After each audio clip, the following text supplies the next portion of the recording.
पिछले कुछ महीनों से मालदीव में सोशल मीडिया पर इंडिया आउट अभियान चल रहा है।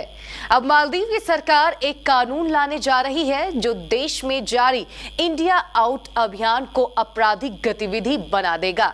दरअसल इस अभियान के समर्थकों का कहना है कि भारत उनके देश के अंदरूनी मामलों में दखल दे रहा है और उनकी संप्रभुता प्रभावित हो रही है। इंडिया आउट के रूप में वे भारतीय सेना को मालदीव से बाहर करने की मांग कर रहे हैं। कितना गंभीर है मालदीव का भारत विरोधी अभियान, आइए जानते हैं इस रिपोर्ट के जरिए। भारत विरोधी अभियान इतना बड़ा कैसे हो गया? विवाद की शुरुआत तब हुई जब पिछले महीने मालदीव के फुनादू द्वीप पर शेवियानी स्कूल की दीवार पर इंडिया आउट लिखा मिला। ये कोई मामूली बात नहीं थी। द्वीप के काउंसिल अध्यक्ष से लेकर देश के शिक्षा मंत्रालय तक सभी ने इस घटना पर टिप्पणियां की और पुलिस ने जांच करने की भी बात कही। पिछले कुछ दिनों से मालदीव में इंडिया आउट अभियान चल रहा है। इस अभियान का नेतृत्व प्रोग्रेसिव पार्टी ऑफ मालदीव यानी कि पीपीएम के नेता और पूर्व राष्ट्रपति अब्दुल्ला यामिन कर रहे हैं, जिन्हें चीन का करीबी माना जाता है। 2018 में वह चुनाव हार गए थे। बाद में उन्हें हवालेबाजी और $1 अरब के सरकारी धन का दुरुपयोग करने का दोषी पाया गया। इसके लिए 2019 में यामीन को 5 साल की सजा हुई थी। कोविड-19 के कारण उनकी जेल की सजा को घर में नजरबंदी में तब्दील कर दिया गया। बीते नवंबर में यामीन के खिलाफ लगे सारे आरोप खारिज कर दिए गए और 30 तारीख को उन्हें रिहा कर दिया गया। इससे उनका दोबारा राजनीति करने का रास्ता भी साफ हो गया। फिलहाल वह चुनाव प्रचार में जुटे हैं और अक्सर अपने भाषणों में लोगों से अपील करते हैं कि अपने घरों की दीवारों पर इंडिया आउट लिखें। 29,000 भारतीयों की चिंता। मालदीव में लगभग 29,000 भारतीय रहते हैं और उनकी सुरक्षा को लेकर सरकार खासी चिंतित है।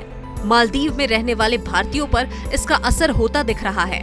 एक बयान में मंत्रालय ने कहा है कि भारतीय शिक्षक स्कूलों से सुरक्षा सुनिश्चित करने की अपील कर रहे हैं। ये भारतीय टीचर पीढ़ियों से मालदीव के स्कूलों में पढ़ा रहे हैं और राजनीतिक गतिविधियां छात्रों का ऐसा नुकसान कर सकती हैं, जिसकी भरपाई मुश्किल होगी। हालांकि ज्यादातर तो यह अभियान राजधानी माले तक ही सीमित है, लेकिन विपक्ष अब इसे दूर दराज के छोटे छोटे द्वीपों तक भी ले जाने की कोशिश कर रहा है। शेवियानी स्कूल में हुई घटना की निंदा करते हुए शिक्षा मंत्रालय ने कहा है कि भारतीय शिक्षकों की प्रताड़ना की घटनाएं बढ़ रही है। क्यों शुरू हुआ इंडिया आउट? इस अभियान में समर्थकों का कहना है कि भारत उनके देश के अंदरूनी मामलों में दखल दे रहा है और उनकी संप्रभुता प्रभावित हो रही है। दरअसल इंडिया आउट के रूप में वे भारतीय सेना को मालदीव से बाहर करने की मांग कर रहे हैं। भारतीय नौसेना के एक डोर्नियर विमान और 2 हेलीकॉप्टर मालदीव में तैनात हैं, जो यहाँ वहाँ फैले 200 छोटे द्वीपों से मुख्यतया मरीजों को इलाज के लिए अस्पताल तक पहुँचाने का काम करते हैं। इसके अलावा ये विमान मालदीव के विशाल इकोनॉमिक जोन को अवैध मछली पकड़ने से भी बचाने के लिए इस्तेमाल होते हैं। लेकिन विपक्षी नेताओं का कहना है कि विदेशी सेना की मौजूदगी मालदीव की संप्रभुता का अपमान है। भारत के लिए मायने। मालदीव भारत के लिए हिंद महासागर में रणनीतिक रूप से महत्वपूर्ण ठिकाना है। ये छोटा देश सार्क का सदस्य भी है और खाड़ी देशों से ऊर्जा संसाधनों की सारी सप्लाई इसी के आसपास से होकर गुजरती है। इसीलिए अमेरिका समेत कई पश्चिमी देश मालदीव को खासी अहमियत देते हैं। स्थानीय पत्रकार कहते हैं कि भारत और मालदीव के संबंध इस वक्त बेहद मजबूत हैं, लेकिन इंडिया आउट के नाम पर जिस तरह का माहौल बनाने की कोशिश हो रही है, वह भविष्य में लोगों की भारत के प्रति भावनाओं को प्रभावित करेगा। जबकि एक्सपर्ट मानते हैं कि भारत को हमेशा ही पड़ोसी देशों के लोगों के विचारों को गंभीरता से लेना चाहिए। भारतीय नौसेना इस वक्त मालदीव में जितना अच्छा काम कर रही है, संभव है कि भारत और मालदीव की सरकारें उस अच्छाई को लोगों तक पहुंचाने में जरूरी कोशिश नहीं कर पा रही है। भारत से संबंधों को खराब होने से बचाने की हर संभव कोशिश। मालदीव की सरकार इंडिया आउट अभियान के संभावित प्रभावों को लेकर जागरूक है और इसे दबाने के लिए कई कड़े कदम उठा रही है।